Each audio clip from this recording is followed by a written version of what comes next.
زندہ ہوگا. اب یہ کوئی ہے نا. دیکھیے میاں آج ماں باپ بھی بد دعائیں دے دے کے تھک گئے. میاں اللہ اٹھا لے اس کو، بڑا ظالم ہے، اٹھا لے، یہ تو کہنے ہی نہیں مانتا، لیکن نہیں ہو رہا. ماں بھی دعائیں کرتے کرتے تھک گئی، اس لیے کہ نہ زبان پاک ہے، نہ آنکھ پاک ہے، نہ ہے. اور پھر اولاد بھی ایسی. علامہ ابن جوزی رحمۃ اللہ علیہ نے ایک واقعہ، ایک حکایت بیان کی ہے حضرت عبداللہ ابن عباس رضی اللہ تعالیٰ عنہ سے. حضرت عبداللہ ابن عباس رضی اللہ تعالیٰ عنہ سے ایک حکایت بیان کی ہے.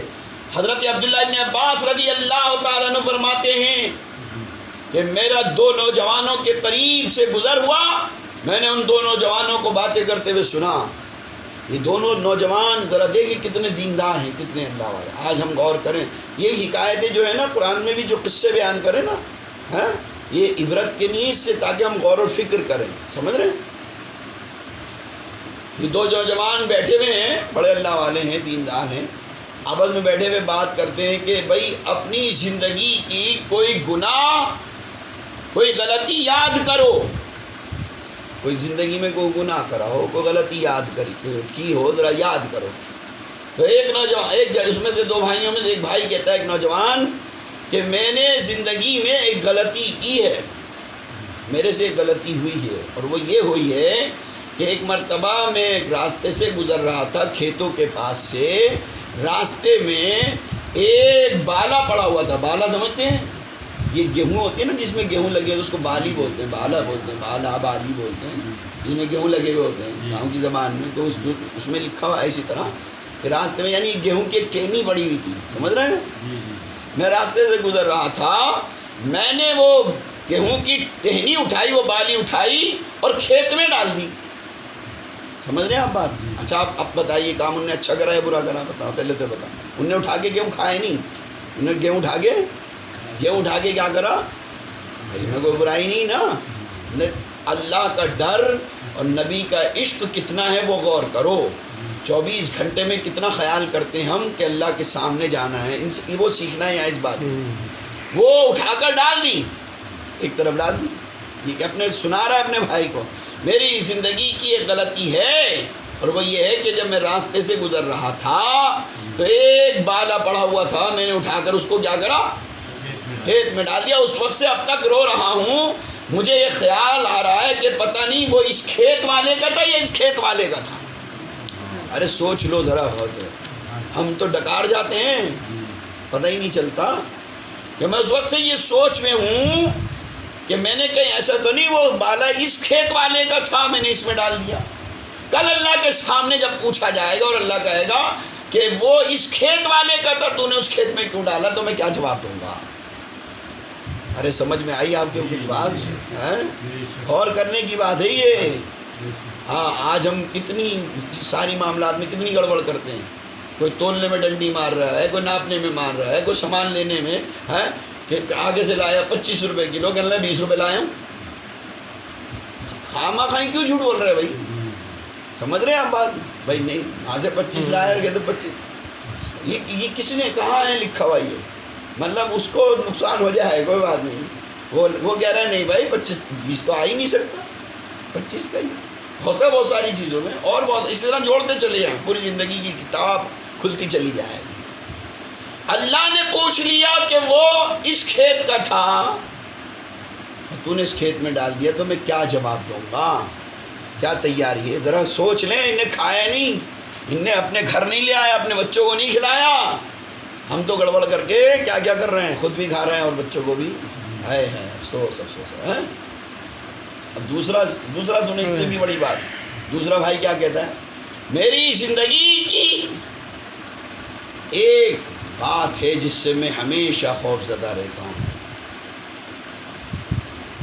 یہ دوسرا والا اب کہہ رہا ہے کہ میں فرض نمازوں کے علاوہ راتوں کو کثرت سے نوافل پڑھا کرتا ہوں، کثرت سے نوافل پڑھتا ہوں، لیکن میں رات دن اس غور اور فکر میں رہتا ہوں. میرے سے اس بات کا خدشہ رہتا ہے کہ جب میں نوافل پڑھتا ہوں نا، مجھے اتنی تمیز نہیں، اتنا سلیقہ نہیں کہ اللہ کے سامنے پیشی ہو گئی اور اللہ مجھ سے کہے کہ تو نے دائیں والی پیر پر زیادہ وزن روز زور ڈال کر نماز پڑھی ہے کہ بائیں والے پہ؟ اگر میں نے بائیں کا حق مار لیا تو جواب دینا پڑے گا، اس کو اگر کم دیا کہ تو نے پھر دائیں والی کو کیوں دیا زیادہ؟ دائیں والی کو زیادہ دیا تو بائیں، دونوں کا برابر ہے۔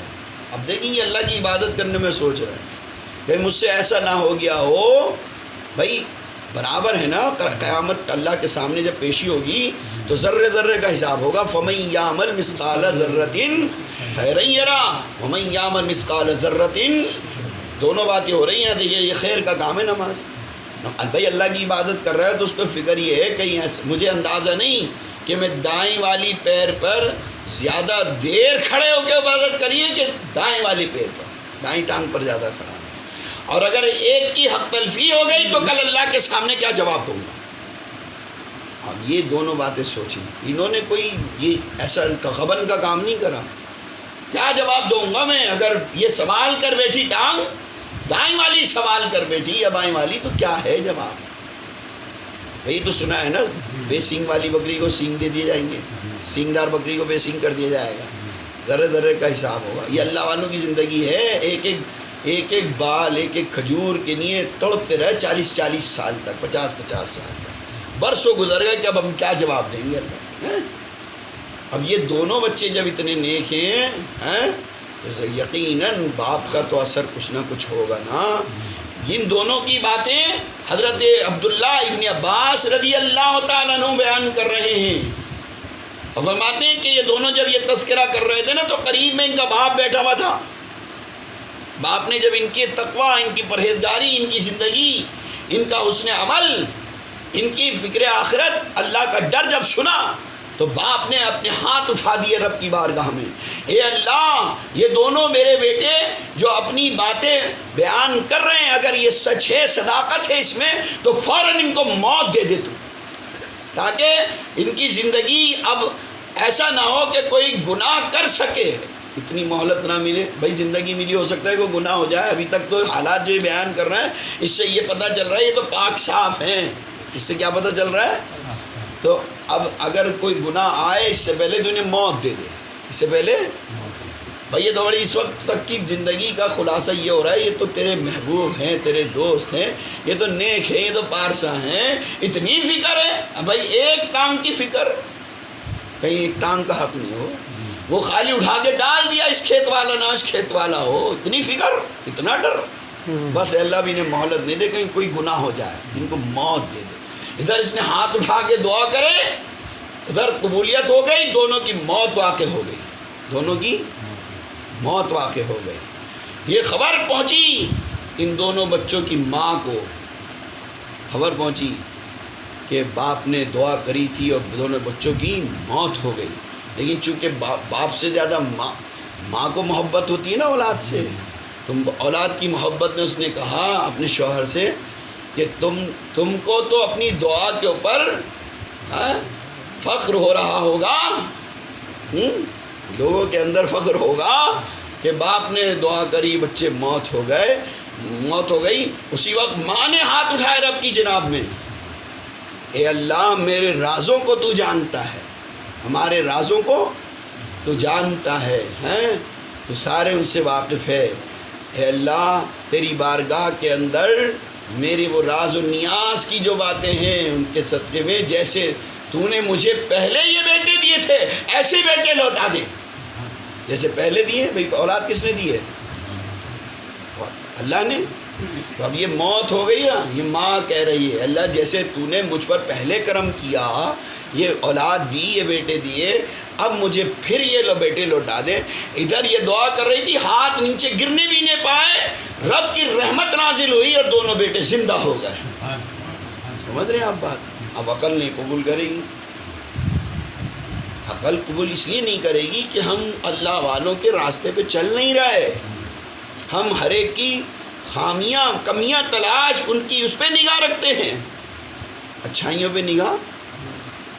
ہاں ہمیں بس یہ چیز تو غور و فکر سے دیکھنی ہے کہ جو راستہ 1400 سال سے نسبتاً چلا آ رہا ہو، 1400 سال وہ توڑ جوڑ سے نہیں، کیونکہ جوڑنا تو سبھی کو پڑے گا، بغیر جڑے تو کام ہی نہیں ہے، مومن ہی نہیں رہے گا، ٹھیک ہے نا.